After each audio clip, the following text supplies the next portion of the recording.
So what really happens if OFWs stop sending money? Some are now saying a congressman's statement was fake news, that the things being said about OFWs and Zero Remittance Week were misinformation. Well, let me speak for the millions of Filipinos working overseas. Fake news or not, this is our response. Because whether it was really said or not, it reflects exactly how we are often treated and dismissed. And that is the problem. We're tired of being used when it's convenient and disrespected when we speak up. They say OFWs are just workers, just helpers. But now, the government has the audacity to say they are the ones supporting our families. Let me ask, with what money? Because if you trace it, follow the paper trail all the way back, you'll find one answer. OFWs. In 2024, overseas Filipino workers sent home over $38.3 billion, or roughly that's 2.1 trillion pesos into the Philippine economy. That's more than the national healthcare budget, more than the infrastructure, more than all the government assistance programs combined. So let's look into it. That's $3.2 billion per month, $104.9 million per day, and in pesos, that's 5.8 billion pesos every single day.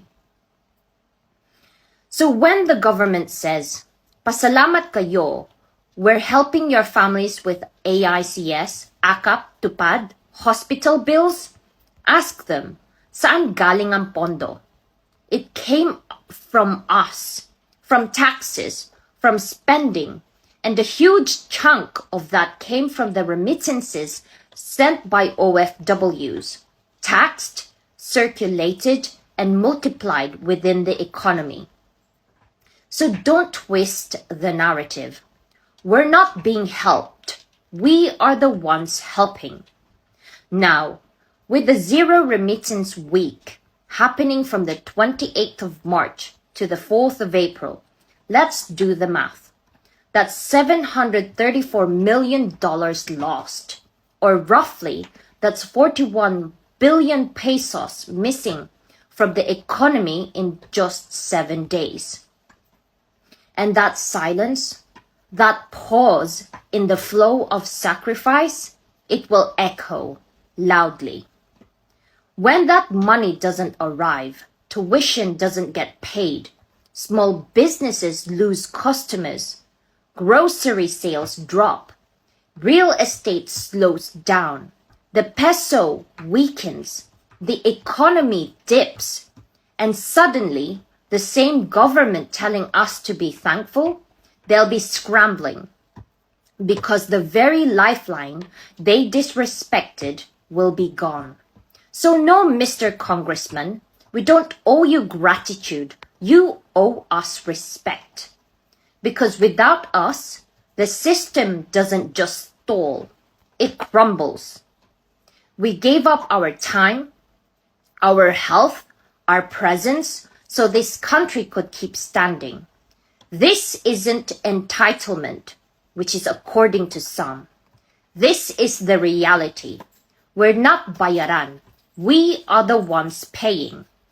We send lifeblood, and for every 100 pesos circulating in the Philippine economy, that's 14 pesos of that is ours.